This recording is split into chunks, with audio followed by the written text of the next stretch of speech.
Perkahwinan campur ialah satu perkahwinan yang melibatkan satu pasangan yang terdiri daripada berlainan agama ataupun bangsa. Perkahwinan campur ini juga bukanlah satu benda yang asing dalam masyarakat kini. Malah sudah menjadi kebiasaan kita pada hari ini untuk melihat berbagai pasangan daripada bangsa ataupun agama yang berlainan. Terdapat berbagai contoh perkahwinan campur yang saya boleh berikan. Contohnya ialah perkahwinan di antara orang Melayu dan orang Cina. Seterusnya, perkahwinan antara orang India dan juga orang Melayu, ataupun perkahwinan campur antara agama yang berlaku di Sabah dan Sarawak. Seperti yang kita tahu, Malaysia ialah satu negara yang mempunyai banyak etnik, agama dan juga bangsa. Jadi, tidak peliklah jika negara Malaysia ialah salah satu negara yang mengamalkan perkahwinan campur antara penduduk.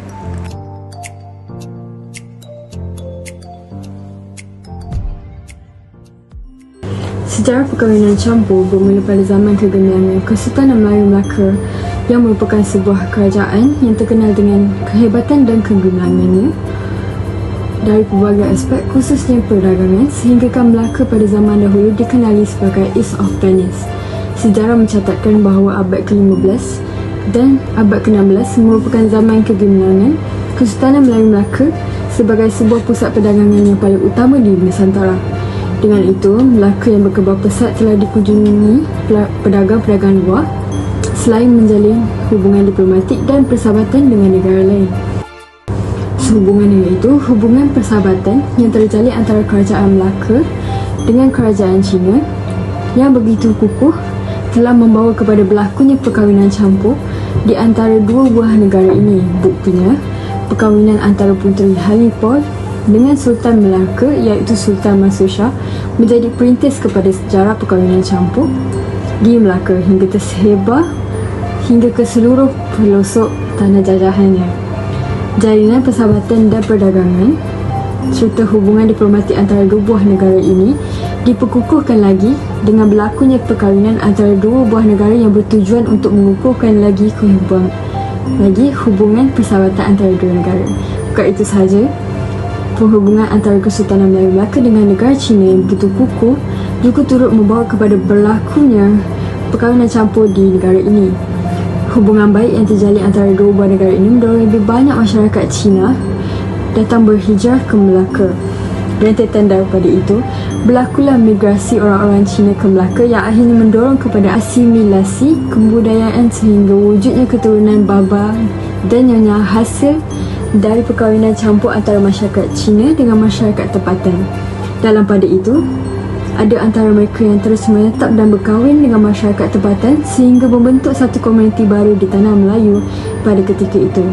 Perkahwinan campur antara masyarakat Cina dan orang tempatan di Melaka telah melahirkan masyarakat Baba Nyonya sehingga ke hari ini apabila mereka membentuk komuniti mereka sendiri pada awal abad ke-17 dan abad ke-18 dengan menetap di Melaka dan Pulau Pinang. Oleh yang demikian, jelaslah bahawa interaksi yang baik antara masyarakat Cina dan orang tempatan ini telah melahirkan masyarakat baru di Melaka, malahan turut mewujudkan satu budaya baru di negara ini. Di sini saya sertakan beberapa faktor perkahwinan campur. Yang pertama sekali adalah faktor jodoh. Faktor jodoh boleh terjadi apabila ramai menyokong seperti keluarga perempuan iaitu beragama berbangsa Melayu ataupun berbangsa Cina. Pasangan lelaki berbangsa Cina. Jadi ia merupakan ramai penyokong lah. Mungkin kawan-kawan datang daripada saudara mara, datang daripada family itu sendiri ataupun orang luar. Yang faktor jodoh juga boleh terjadi apabila ia merupakan takdir kehidupan.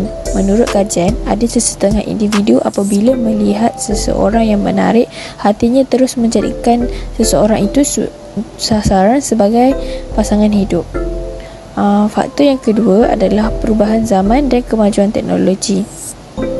Pelbagai aplikasi media sosial yang wujud zaman sekarang telah menjadikan perkahwinan campur mudah untuk dilaksanakan. Hal ini kerana kita lagi mudah untuk berhubung antara kaum atau bangsa lain tanpa perlu berhijrah ke sesebuah negara. Kita dapat lihat pada hari ini, perkahwinan campur seakan-akan menjadi kebiasaan di negara kita kerana perkahwinan campur tidak asing lagi apabila diperkatakan dari buah mulut ke buah mulut yang lain bagi percintaan bersama kaum lain. Faktor yang ketiga adalah tarikan personaliti pasangan. Faktor ini juga menjadi salah satu kriteria penting yang perlu kita lihat apakah tarikan pada diri pasangan kita. Sebagai contoh, ada pasangan yang berkahwin dengan bangsa Cina mengatakan beliau suka untuk melihat tradisi perayaan keluarga tersebut apabila tibanya musim perayaan Tahun Baru Cina. Oleh itu, beliau merasakan itu sebagai tarikan kepada pasangan beliau untuk berkahwin dan lebih mendalami tradisi bangsa tersebut. Sebagai kesimpulan, terdapat pelbagai faktor yang menyebabkan perkahwinan campur itu terjadi. Di sini kita dapat lihat sesuatu tradisi lain boleh dibawa masuk ke keluarga kita untuk membesarkan lagi generasi serta tradisi keluarga kita. Terdapat beberapa kelebihan perkahwinan campur. Pertama, mengadakan perpaduan antara kaum. Malaysia ialah negara yang terdiri daripada penduduk berbilang kaum. Perkahwinan campur memajmukkan rakyat dan mengeratkan hubungan sedia ada. Kedua, meluaskan kenalan dari pelbagai bangsa, membuatkan hidup yang menarik dengan menambah kenalan daripada bangsa lain dan budaya yang bertentangan, menjadikan kita lebih berpandangan luas. Perkahwinan campur juga memupuk sikap toleransi yang tinggi antara pasangan. Pasangan yang berlainan bangsa harus mempunyai sikap toleransi yang tinggi kerana mereka perlu menyesuaikan gaya hidup masing-masing yang sebelum ini berlainan. Seterusnya, mempelajari pelbagai budaya baru. Individu yang sebelum ini tidak mengetahui langsung tentang budaya luar akan menambahkan ilmu dengan perkahwinan campur. Budaya yang dimasukkan contohnya cara pemakaian, sambutan perayaan dan cara pergaulan yang melambangkan budaya masing-masing. Yang terakhir, perkahwinan campur dapat mengukuhkan ajaran Islam. Perkahwinan campur sebagai satu medan dakwah Islam di mata dunia kerana pasangan haruslah memeluk dan mempelajari agama Islam sebelum berkahwin.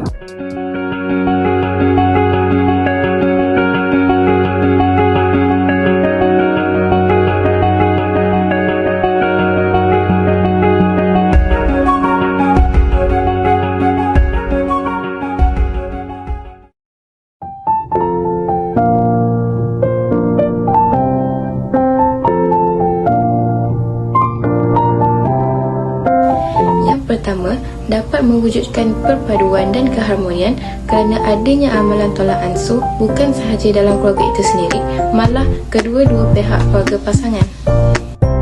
Yang kedua, dapat mewujudkan masyarakat yang polietnik, iaitu individu yang mempunyai pelbagai latar belakang bangsa yang berbeza. Contohnya, pasangan yang berbangsa Cina berkahwin dengan pasangan yang berbangsa India akan mempunyai anak yang dipanggil sebagai Chindian. Seterusnya, dapat mempelajari budaya, bahasa dan gaya hidup pasangan serta meluaskan lagi ilmu pengetahuan am. Yang keempat, dapat membatalkan anggapan atau stereotip yang mungkin tidak benar terhadap sesuatu bangsa yang dapat menyebabkan masyarakat bersikap prejudis antara satu sama lain yang boleh membawa kepada perpecahan masyarakat. Akibat daripada keluarga yang mempunyai pelbagai latar belakang etnik yang berbeza, kita dapat menyuburkan sifat kesederhanaan dalam diri kerana bersama-sama dalam mendirikan rumah tangga. Akhir sekali, kita sebagai insan biasa juga dapat menyebarkan dakwah Islam kepada orang lain.